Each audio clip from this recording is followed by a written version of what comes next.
আপনারা জানেন যে গতকাল থেকে আমরা শহীদ উসমান হাদির হত্যার সুষ্ঠু তদন্তের জন্য ডক্টর মোহাম্মদ ইউনূসকে জাতিসংঘে একটি চিঠি প্রেরণের জন্য আহ্বান জানিয়ে তার বাসভবনের সম্মুখে অবস্থান করছিলাম। আমরা খুব গুটি কয়েক মানুষ সেখানে ছিলাম এবং আমরা পুরো গতকাল 4টা থেকে আজকের এই সময় পর্যন্ত শহীদ উসমান হাদির স্ত্রী, তার সন্তান এবং আমরা পুরোটা সময় ধরে কিভাবে শান্তিপূর্ণভাবে আমাদের এই দাবিটা আদায় করা যায় সেটা নিয়ে আমরা আমাদের মতো করে এগোচ্ছিলাম। এবং আমাদের সাথে সরকারের বিভিন্ন সময়ে তারা কোনোভাবেই আমাদের কাছে ওইভাবে করে যোগাযোগ করতে তারা স্বাচ্ছন্দ্য বোধ করে নাই। আমাদের কাছে মনে হয়েছে নয়তো 8 ঘন্টা শহীদ উসমান হাদির স্ত্রী যমুনার সামনে ছিলেন, যমুনা থেকে একজন পিয়ন বের হয়ে তাকে সম্মান জানানোর এতটুকু প্রয়োজন বোধ করেন নাই।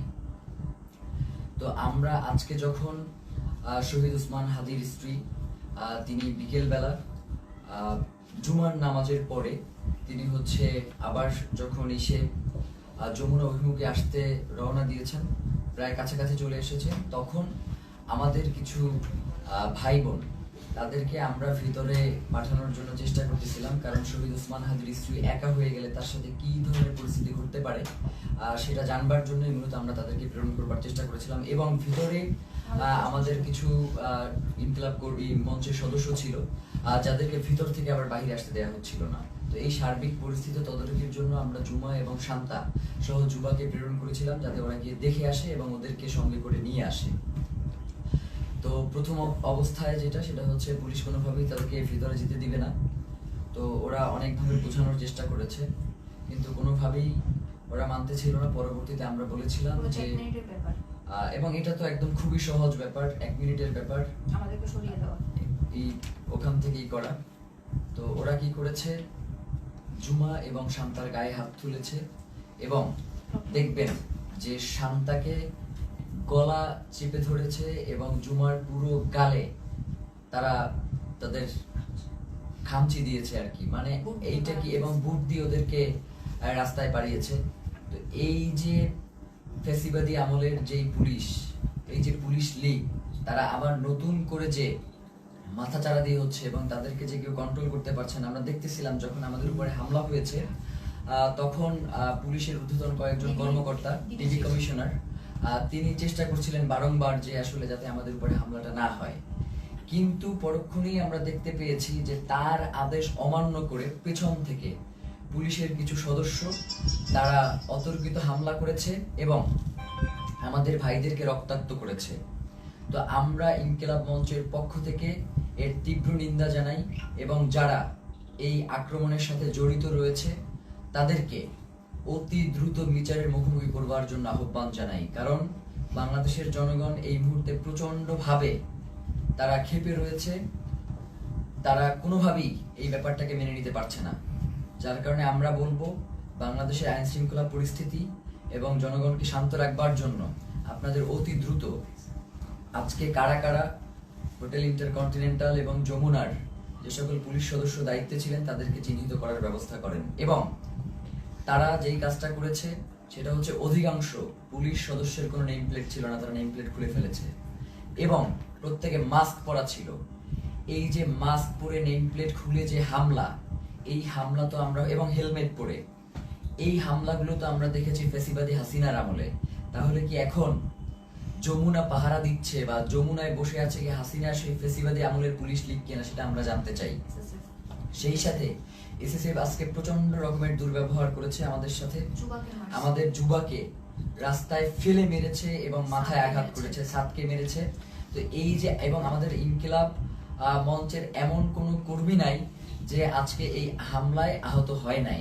তো এখন আমরা এই প্রশাসনের কাছে জানতে চাই, আমরা তো সুনির্দিষ্ট একটা দাবি নিয়ে ওখানে গিয়েছিলাম যে জাতিসংঘের অধীনে যাতে শহীদ উসমান হাদির হত্যার বিচারটা করা হয়, এই তদন্তটা নিশ্চিত করা হয়।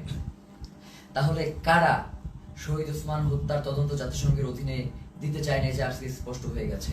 আমরা মনে করছি যে প্রধান উপদেষ্টার, আমরা মনে করছি এই যে উপদেষ্টা পরিষদটা যে রয়েছে, এই উপদেষ্টা পরিষদের একটা অংশ শহীদ উসমান হাদির খুনের সাথে জড়িত, নয়তো কোনোভাবেই এভাবে আর কি অমানবিকভাবে আক্রমণ করার কোনো প্রশ্নই আসে না, যেহেতু এটা শান্তিপূর্ণ অবস্থান ছিল। এবং আপনারা দেখবেন যে প্রধান উপদেষ্টার দপ্তর থেকে একটা তারা প্রেস রিলিজ দিয়েছে এবং সেখানে বলেছে যে আমরা নাকি জল কামানের উপরে উঠে গিয়েছিলাম, অথচ ছবিতে স্পষ্ট করে দেখা যাচ্ছে যে আমরা উল্টো জনগণকে শান্ত করবার জন্য চেষ্টা করছিলাম। যখন জনগণ দেখেছে যে ভিতরে জুমা এবং শান্তাকে রাস্তায় ফেলে মারা হচ্ছে, জনগণ কোনোভাবেই এটা মেনে নিতে পারে নাই, যার কারণে এইখানে ওই উদ্ভূত পরিস্থিতির সৃষ্টি হয়েছে। এর পুরো দায়ভার ওইখানে দায়িত্বরত পুলিশ প্রশাসন এবং সরকারকেই বহন করতে হবে।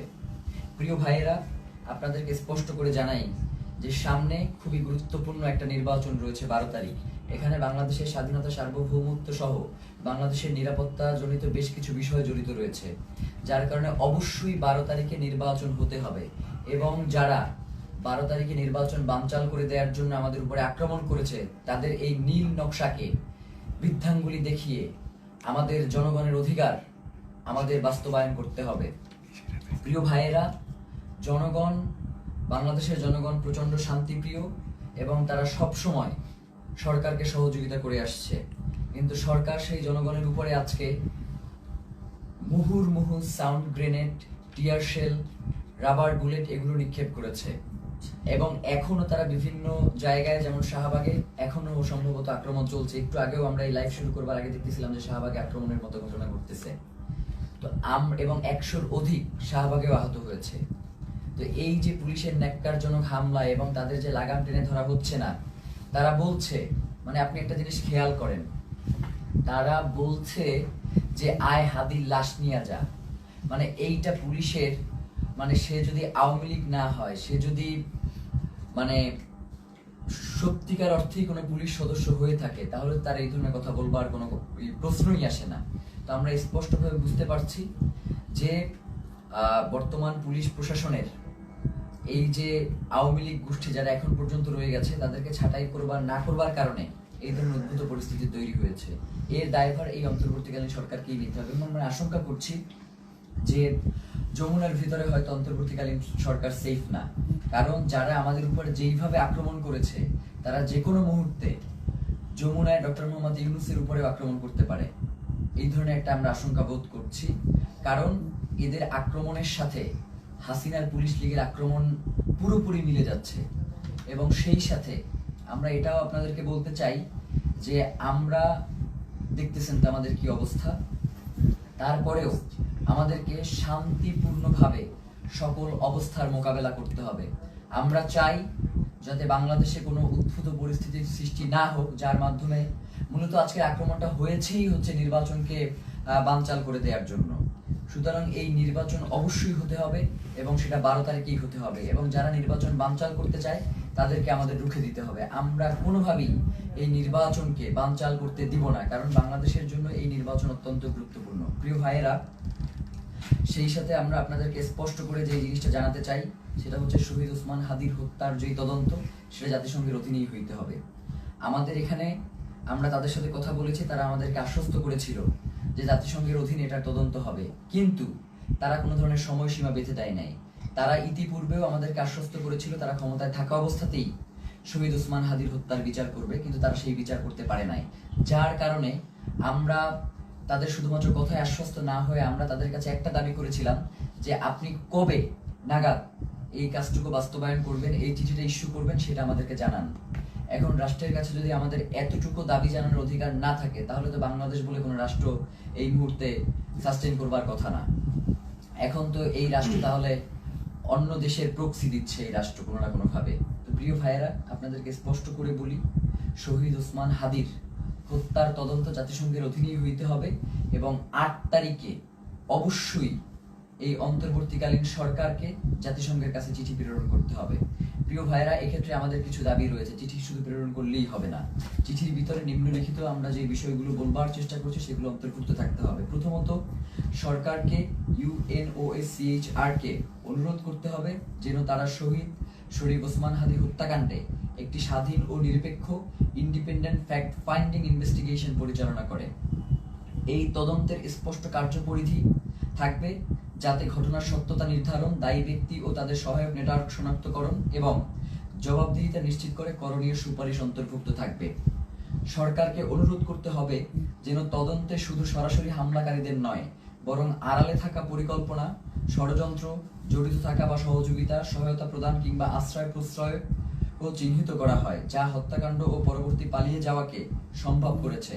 মূল কথা হচ্ছে, খুন যারা করেছে, খুনের পেছনে যারা পরিকল্পনা করেছে, এখন পর্যন্ত খুনিদেরকে যারা আশ্রয় প্রশ্রয় দিয়ে রাখছে, তাদেরকেও এই তদন্তের মাধ্যমে উদ্ঘাটন করে নিয়ে আসতে হবে। এক্ষেত্রে সরকারকে পূর্ণ সহযোগিতার নিশ্চয়তা দিতে হবে। এতে প্রাসঙ্গিক প্রমাণ ও স্থানসমূহে প্রবেশাধিকার অন্তর্ভুক্ত থাকবে। একই সঙ্গে রাষ্ট্রীয় বা অরাষ্ট্রীয় কোনো পক্ষের হস্তক্ষেপ না হওয়ার নিশ্চয়তা প্রদান করতে হবে। কিছু অভিযুক্ত সন্দেহভাজন বিদেশে পালিয়ে থাকতে পারে এমন প্রতিবেদনের প্রেক্ষিতে সরকারকে OSCHR এর সহায়তা চাইতে হবে, যাতে স্ট্রাকচার্ড ক্রস বর্ডার কোঅপারেশন নিশ্চিত হয়। এর মধ্যে লিগ্যাল অ্যাসিস্ট্যান্স ও ইনফরমেশন শেয়ারিং অন্তর্ভুক্ত থাকবে, যাতে দায়ীরা জবাবদিহিতা এড়িয়ে যেতে না পারে। মূল কথা হচ্ছে, শহীদ ওসমান হাদির হত্যার তদন্ত জাতিসংঘের অধীনেই হইতে হবে এবং এই তদন্ত কাজ যাতে কোনো ধরনের বাধাগ্রস্ত না হয়, সকল ধরনের সহযোগিতা এই রাষ্ট্রের পক্ষ থেকে নিশ্চিত করতে হবে। এর বাইরে আমাদের কাছে কোনো সেকেন্ড অপশন নাই। আজকে আমাদেরকে গুলি করেছেন, কালকে প্রয়োজনে আমাদেরকে মেরে ফেলেন, কিন্তু শহীদ ওসমান হাদির হত্যার বিচার এই বাংলার জমিনে হইতেই হবে। এর বাইরে কোনো সরকারের সেকেন্ড কোনো অপশন নেওয়ার কোনো সুযোগ নাই। প্রিয় ভাইয়েরা, আপনাদেরকে বলি, এই যে আজকে আমাদের উপরে যে ন্যাক্কারজনক হামলা হয়েছে, এই ন্যাক্কারজনক হামলার পিছনে কারা রয়েছে, কারা আমাদের উপরে অতি উৎসাহী হয়ে আক্রমণ করেছে এবং আমাদের ভাই বোনদেরকে, মানে একটা মানুষকে আসলে কতটা বাড়ি দেয়া যায় লাঠি দিয়ে, আমরা এটা প্রশাসনের কাছে জানতে চাই। একজন মানুষকে আমি ভিডিওতে দেখেছি 30 থেকে 32টা বাড়ি দিয়েছে, যতক্ষণ পর্যন্ত সে ওইখান থেকে নিরাপদ দূরত্বে না যাইতে পারছে ততক্ষণ পর্যন্ত একজনের পরে আরেকজন তাকে আঘাত করতেই ছিল। ব্যাপার যেটা ঘটতেছে সেটা হচ্ছে, আমাদের কাছে মনে হচ্ছে যে এই প্রশাসন এখন আর অন্তর্বর্তীকালীন সরকারের কথায় চলে না। এই প্রশাসনকে কেউ নিয়ন্ত্রণ করছে। সেই নিয়ন্ত্রক কারা, সেটা বাংলাদেশের জনগণের কাছে সরকারকে জানাতে হবে। নয়তো এই সরকারের অবশ্যই দায় থেকে যাবে যে কারা জুলাই জনতার উপরে এই আক্রমণটা করলো। তারা শহীদ ওসমান হাদিকে হত্যা করতে পারে নাই। শহীদ ওসমান হাদির হত্যার বিচারের দাবি যদিও জানানো না যায়, তাহলে তো এই রাষ্ট্র সামনে ফাংশন করবে না। এবং আমরা ইতিমধ্যেই দেখতে পেয়েছি যে রাজনৈতিক দলগুলো থেকে এই আক্রমণের ঘটনার ব্যাপারে প্রচন্ড উল্লাস প্রকাশ করা হচ্ছে, আপনারা দেখেছেন। আমরা আপনাদেরকে স্পষ্ট করে জানাই, এই 12 তারিখ ভোটের মধ্য দিয়ে তাদেরকে আপনাদের একটা স্পষ্ট বার্তা জানান দেওয়ার সুযোগ রয়েছে। আপনারা 12 তারিখ তাদেরকে ভোটে পরাজিত করে ইনসাফ ও বাংলাদেশের স্বাধীনতা সার্বভৌমত্বের একটা রাষ্ট্র গড়ে তুলবেন, এমনটাই আমাদের প্রত্যাশা। এবং গণভোটে অবশ্যই আপনারা হ্যাঁ দিবেন, কারণ জুলাই সনদ বাংলাদেশের জন্য অত্যন্ত গুরুত্বপূর্ণ। এর সাথে বাংলাদেশের স্বাধীনতা সার্বভৌমত্ব, সীমান্ত, নিরাপত্তা সবকিছু জড়িয়ে আছে। যার কারণে জুলাই গণভোটে আপনাদেরকে অবশ্যই হ্যাঁ দিতে হবে এবং যারা সৎ এবং যোগ্য, তারা যে দলেরই হোক না কেন, তাদেরকে ভোট দিয়ে আপনাদেরকে ইনসাফের বাংলাদেশ প্রতিষ্ঠার জন্য ক্ষমতায় নিয়ে আসতে হবে। এবং সাধারণ জনগণকে আপনারা আহ্বান জানাই যে আপনারা 8 তারিখ পর্যন্ত একটু ধৈর্য ধারণ করুন, যেহেতু সরকারের পক্ষ থেকে স্পষ্ট বিবৃতি দেওয়া হয়েছে যে 8 তারিখে তারা জাতিসংঘের কাছে এই চিঠি ইস্যু করবে, প্রেরণ করবে। তো এবং তার আগে অবশ্যই এই চিঠি প্রেরণের আগে এই চিঠিতে তারা কি লিখেছে সেটা আমাদেরকে দেখাতে হবে। এইটা না দেখিয়ে কোনো ধরনের ছল চাতুরি মার্কার চিঠি কোনো প্রেরণ করা যাবে না এবং এটা অবশ্যই আমাদেরকে নিশ্চিত করতে হবে। প্রিয় ভাইয়েরা, বাংলাদেশের স্বাধীনতা সার্বভৌমত্ব এবং ইনসাফের লড়াইয়ের জন্য শহীদ ওসমান হাদি শাহাদাত বরণ করেছেন। আমাদেরকেও যদি শাহাদাত বরণ করতে হয়, আপনারা ইনসাফের এই লড়াইকে কোনোভাবেই থামিয়ে দেবেন না। ইনসাফের এই লড়াই আমাদেরকে অবশ্যই চালিয়ে নিয়ে যেতে হবে যতদিন পর্যন্ত আমরা বাংলাদেশের আজাদীকে টিকিয়ে রাখতে আমরা চাই। আমার আশেপাশের 2 জন প্রচন্ডভাবে আক্রান্ত হয়েছে, আমি নিজে আক্রান্ত হয়েছি। আমার এবং আমাকে এবং প্রত্যেকের মাথা টার্গেট করে, এই যে আমার পাশে সালাউদ্দিন আম্মার বসে আছে, ওকে মাথা লক্ষ্য করে গ্রেনেড নিক্ষেপ করা হয়েছে, কিন্তু আল্লাহকে বাঁচিয়ে দিয়েছে যে সেটা জায়গা মতো ওরা নিক্ষেপ করতে সক্ষম হয়নি।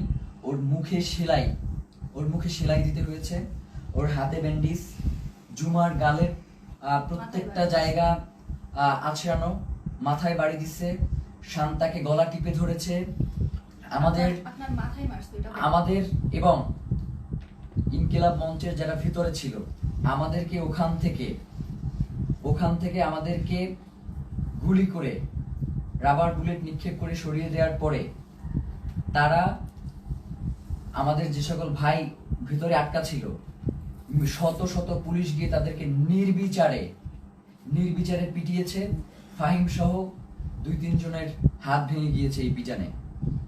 আমরা আমাদের আরেকজন কর্মী যার অবস্থা খুবই সংকটাপন্ন ছিল, যাকে অক্সিজেন দিয়ে তারপরে হসপিটালে নিয়ে আসতে হয়েছে এবং তাকে প্রচন্ডভাবে মাথায়, হাতে, কোমরে সব জায়গায় এত পেটানো হয়েছে যে সে এখন ট্রমাটাইজড।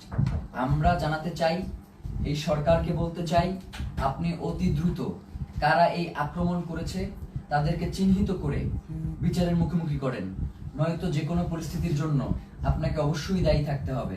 কারণ বাংলাদেশের জনগণ ততক্ষণ পর্যন্তই শান্তিপূর্ণ যতক্ষণ পর্যন্ত জুলাইয়ের প্রেক্ষাপট তৈরি না হয়।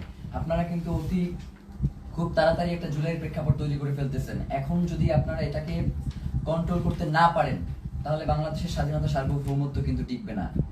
এবং আপনাকেও, প্রধান উপদেষ্টা আপনি আছেন, আপনি আমেরিকাতে চলে যাবেন সেটা হবে না। আমাদের কাছে জবাবদিহি করে এরপরে আপনাকে আমেরিকা যেতে হবে যে কেন জুলাই জনতার উপরে, শহীদ ওসমান হাদির ভাই বোনদের উপরে এভাবে ন্যাক্কারজনক হামলার মতো ঘটনা ঘটানো হলো। ছাত্র ভাইদেরকে উদ্দেশ্য করে বলি যে আমাদেরকে ধৈর্য ধারণ করতে হবে এবং আমাদেরকে এই লড়াই কৌশলের মধ্য দিয়ে আমাদের যাতে মনোবল ভেঙে না যায়, আমাদেরকে সে ব্যাপারে সচেষ্ট থাকতে হবে। এই লড়াই তো একদিনের লড়াই না, আমাদের আজাদির লড়াই চলছে এবং আজাদির এই লড়াই চলবে। আমাদের এখন পিঠ থেকে গিয়েছে, আমাদের আসলে আর পিছনে যাওয়ার কোনো সুযোগ নাই। এখন থেকে আমাদেরকে সামনেই এগিয়ে যেতে হবে। 8 তারিখ পর্যন্ত যেহেতু সরকার সময় চেয়েছে, আমরা সরকারকে সেই সময়টুকু দিলাম। সে যদি এই সময়টা আগেই ঘোষণা করতো তাহলে তো এই ধরনের কোনো পরিস্থিতি তৈরি হতো না। যার কারণে আমার কাছে মনে হয় যে সরকার ইচ্ছাকৃতভাবে এই ঘটনা ঘটিয়েছে। এর দায়ভার সরকারকেও বহন করতে হবে। বাংলাদেশের জনগণ এই অন্তর্বর্তীকালীন সরকারকেও ছেড়ে দেবেন, এটা বলে দিলাম। আজকের মতো আমরা সবাই প্রচন্ডভাবে আহত অবস্থায় এখানে বসে রয়েছি। ফাহিমের দেখেন যে পুরো ট্রাউজারটা ওর রক্তে লাল হয়ে আছে, আমার পুরো পাজামার রক্তে লাল হয়ে আছে, ওর পুরো হাত আঙুল ভেঙে গেছে, মুখে সেলাই দেয়া, এবং এইভাবে প্রত্যেককে এমন ভাবে আক্রমণ করা হয়েছে। আল্লাহ আমাদেরকে রক্ষা করেছেন, নয়তো তাদের যেই ধরনের আজকে আক্রমণের ভূমিকা ছিল তারা আমাদেরকে খুন করবার উদ্দেশ্য নিয়ে এই আক্রমণটা করেছে। তো আমরা আমাদের এক ভাইকে হারিয়েছি, আমাদের কোনো এরপরে যদি আমরা আমাদের কোনো ভাইকে হারাই, এরপরেও নির্বাচন হইতে হবে, নির্বাচন পেছানো যাবে না। নির্বাচনের পরে যে রাজনৈতিক দল ক্ষমতায় আসবে তারা যদি এই ব্যাপারে কোনো সুষ্ঠু পদক্ষেপ না নেয়, আমরা শুধু বলি ব্যাপারটা এমন না, আমরা তাদের জীবনকে জাহান্নাম বানাই দিব বলছি, তাদের জীবনকে জাহান্নাম বানাই দেবো, এই কথা বলেই শেষ করলাম। জুমার কিছু বলবার আছে? ধন্যবাদ। আসসালামু আলাইকুম।